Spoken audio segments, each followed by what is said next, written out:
రాల్వేగూడూరు నియోజకవర్గం కేంద్ర విమానాశ్రయ శాఖ మంత్రి కింజరాపు రామ్మోహన్ నాయుడుని కలిసిన Kadapa urban development authority chairman మరియు రాల్వేగూడూరు నియోజకవర్గ తెలుగుదేశం పార్టీ ఇన్ఛార్జ్ ముక్క రూపానందరెడ్డి త్వరలో తిరుపతి విమానాశ్రయం నుంచి గల్ఫ్ దేశాలకు విమాన సర్వీసులు ప్రారంభిస్తామని హామీ. విజయవాడ నందు వారి నివాసంలో రామ్మోహన్ నాయుడుని మరియు అచ్చెం నాయుడుని మర్యాదపూర్వకంగా కలిసిన ముక్క రూపానందరెడ్డి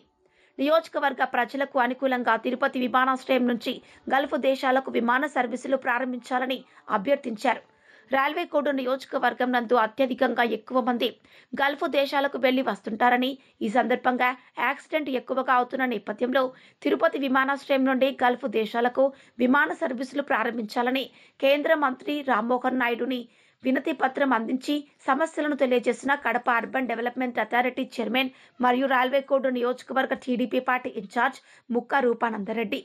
సానుకూలంగా స్పందించిన కేంద్ర మంత్రి రామ్మోహన్ నాయుడు త్వరలోనే తిరుపతి విమానాశ్రయం నుంచి గల్ఫ్ దేశాలకు విమాన సర్వీసులు ప్రారంభిస్తామని హామీ ఇచ్చారు.